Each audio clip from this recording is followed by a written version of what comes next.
Assalamualaikum. Today we will solve problem 2.21. Find the potential inside and outside a uniformly charged solid sphere. जैसा कि हमने problem 2.8 में लिया था, whose radius is r and whose total charge is q. Use infinity as your reference point, compute the gradient of v in each region and check that it yields the correct field. Sketch v of r. ठीक है, ये हमारे पास problem है। Infinity हमने reference point लेना है और जो हमारे पास सफ़ेयर है ये इस पे वॉल्यूम चार्ज है। ठीक है, ये फील्ड है, फील्ड स्फेयर है, खोखला नहीं है, शेल नहीं है, अंदर से खाली नहीं है। तो सबसे पहले for out out out inside and outside. Outside के लिए हमने क्या है, पहले पोटेंशियल फाइंड कर लेते हैं। आउटसाइड के लिए गाइडियन सरफेस ड्रा करनी है और इन्फिनिटी से इस पॉइंट आर आउटसाइड के लिए हमने पोटेंशियल की वैल्यू फाइंड करनी है। अब आउटसाइड के लिए हमें फील्ड का पता होना चाहिए, तो आउटसाइड के लिए हमने गाइडियन सरफेस ड्रा की हुई है, यहाँ से फील्ड फाइंड कर लेंगे जो कि ऑलरेडी हमने प्रॉब्लम 2.8 में कैलकुलेट की हुई है एंड 2.12 में भी कैलकुलेट कर सकते हैं। हमने की नहीं थी, उसमें सिर्फ इनसाइड के लिए की थी 2.12 में, जिसकी फील्ड की वैल्यू हमारे पास ये है। फील्ड की वैल्यू है आउटसाइड के लिए एंड इनसाइड के लिए हमारे पास क्या वैल्यू आई थी, जो कि प्रॉब्लम 2.8 एंड 2.12 दोनों में हमने क्या है फाइंड की थी, तो जो कि ये वाली वैल्यू थी। अब हमने क्या करना है, इस केस के लिए आउटसाइड के लिए फील्ड की वैल्यू आउटसाइड वाली पुट करनी है। ठीक है, इस केस के लिए जब हम आउटर साइड के लिए पोटेंशियल फाइंड कर रहे हैं तो फील्ड की इलेक्ट्रिक फील्ड की वैल्यू भी आउटसाइड वाली ही पुट करनी है।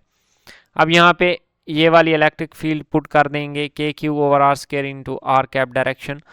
अब यहाँ पे जो ये डी आर की वैल्यू मैंने आर कैप क्यों लिए, डी स्फेरिकल कोऑर्डिनेट्स के लिए वो d r r cap plus d theta theta cap वो इस तरह आनी थी, लेकिन यहाँ पे मैंने क्यों ये लिया, क्योंकि मेरे पास सिंपल आर कैप आ रहा है तो r cap dot r cap 1 हो जाने थे, बाकी 0 हो जाने थे। अब यहाँ पे के क्यू को बाहर निकालेंगे और 1/r स्क्वायर की इंटीग्रेशन -1/r प्राइम आ जाएगी। r यूज़ हो रहा था इसलिए मैंने प्राइम कोऑर्डिनेट्स यूज़ कर लिए। अब -1 के साथ ये माइनस के साथ माइनस कैंसिल और लिमिट पुट करेंगे तो v इज इक्वल टू के क्यू ओवर आर आ जाएगा, ये कि रिक्वायर्ड पोटेंशियल है।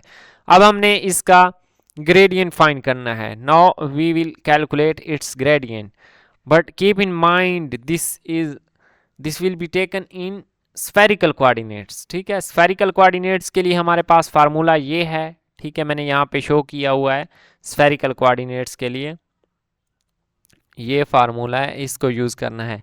बट यहाँ पे सिर्फ आर कैप वाला फैक्टर आ रहा है तो हम सिर्फ आर कैप वाला फैक्टर यूज़ करेंगे, करली ओवर करली आर के क्यू ओवर आर। अब 1/r का डेरिवेटिव हमारे पास क्या होता है, -1/r स्क्वायर, तो simply del V is equal to minus K Q over are square is equal to -e, जो कि हमारे पास -e के इक्वल आया, means our answer is right because this is a fundamental formula del v is equal to -e. Now potential inside the sphere is given as, now inside के लिए हमने again infinity reference point लेना है और Gaussian surface inside draw करनी है। अब inside draw करेंगे तो इन्फिनिटी से इस r तक हमने इंटीग्रेट करना है e डॉट डी एल को, इन्फिनिटी से r गाउसियन सरफेस इनसाइड जो ड्रा की है उस तक हमने इसको इंटीग्रेट करना है। बट यहाँ पे ये मसला है कि इनसाइड और आउटसाइड के लिए इलेक्ट्रिक फील्ड अलग-अलग है, तो पहले हम इन्फिनिटी से कैपिटल आर तक इंटीग्रेट करेंगे और कैपिटल आर से स्मॉल आर तक ड्राइव करेंगे, क्योंकि यहाँ पे इलेक्ट्रिक फील्ड अलग-अलग है दोनों पोर्शन की। तो आउटसाइड के लिए हमने जो इलेक्ट्रिक फील्ड प्रॉब्लम 2.8 से फाइंड की थी वो यहाँ पे लिख देंगे और इनसाइड के लिए जो फाइंड की थी वो यहाँ पे लिख देंगे। सिंपली ये आउटसाइड वाली फील्ड है and this is for inside field. ठीक है, ये इनसाइड वाली फील्ड है। अब ये फील्ड हम यहाँ पे सिंपली पुट करके इसको इंटीग्रेट कर देंगे। जो हमारे पास के क्यू बाहर है क्योंकि ये कांस्टेंट है, कांस्टेंट को बाहर निकाल लिया, k Q over are cube this r also constant, तो कांस्टेंट को मैंने बाहर निकाल लिया। 1/r स्क्वायर की इंटीग्रेशन -1/r एंड r की r square over 2। Simply limits put करनी है, लिमिट्स पुट करना तो आप लोगों को आता है। यहाँ पे लिमिट्स पुट की और ये आ गया r square minus r square. अब नेक्स्ट स्टेप में मैंने क्या किया है, यहाँ पे थोड़ा सा समझने वाली, के Q over are minus K Q over 2r, जो आर स्केयर है इसको अंदर मल्टीप्लाई कर दिया है, तो r square over are square minus are square over are square 1 बन जाएगा।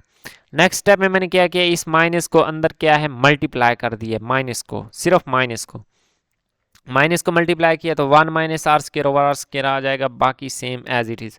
अब के क्यू ओवर 2r मैंने इसमें से कॉमन ले लिया, तो यहाँ पे 2 इस बटे में मौजूद नहीं था, तो मैंने क्या है मल्टीप्लाई भी करवा दिया, डिवाइड भी करवा दिया, और 2 यहाँ पे बच जाएगा, और हमारे पास क्या है प्लस, यहाँ पे तो ऑलरेडी मौजूद था ये वाला फैक्टर एज इट इज आ जाएगा। अब 2 + 1 ये आपस में प्लस हो रहे हैं, 2 + 1 3 minus are square over are square. अब ये पोटेंशियल का आंसर आ गया। अब हमने इसका ग्रेडियंट कैलकुलेट करना है। अगेन हमारे पास स्फेरिकल कोऑर्डिनेट्स है, तो स्फेरिकल कोऑर्डिनेट्स वाला फार्मूला ही यूज़ कर रहे हैं हम, जो कि ये है curly over curly r into this one. Constant factors को मैंने क्या है बाहर लिख लिया। अब ये अगेन ये 3 कांस्टेंट है, इसका क्या है 0 आ जाएगा, एंड -1 ओवर आर स्केयर ये भी कांस्टेंट है, बाहर आ जाएगा। आर स्केयर का सिंपली 2r, ये इसका डेरिवेटिव आ जाएगा, और माइनस साइन साथ है। अगेन हम इसको अगर मैच करें तो इनसाइड के लिए जो हमने इलेक्ट्रिक फील्ड फाइंड किया था ये वही सेम वही बन रहा है, K Q over are cube into R vector, जो कि -c के इक्वल है। Hence our answer is perfectly correct. Next चीज़ है, इसको हमने क्या है स्केच करना था। स्केच कैसे करना है, स्केच के लिए हमने यहाँ पे ये देखें आर की वैल्यूज़ को चेंज करना है। If we change the values of r in the figure, r is in units of r and v is in units of q over 4 pi epsilon r। ठीक है, ये उसके यूनिट्स के बारे में बताएंगे कि ये इसके यूनिट्स क्या हैं। अब हम r की वैल्यू जैसे जैसे चेंज करेंगे, सबसे पहले मैं r की वैल्यू क्या है 0 पुट कर देते हैं।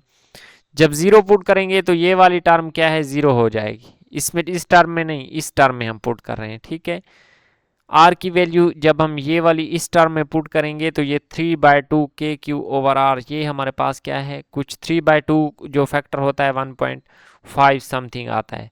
तो ये इस तरह हमारे पास क्या है कर्व बन जाएगा, जो कि हम देख सकते हैं। आर की वैल्यूज़ को चेंज करते जाएंगे तो वी ऑफ आर की हमारे पास वैल्यू क्या है चेंज होती जाएगी। ये था प्रॉब्लम 2.21। अगर किसी पॉइंट की समझ नहीं आई तो कमेंट सेक्शन में पूछ सकते।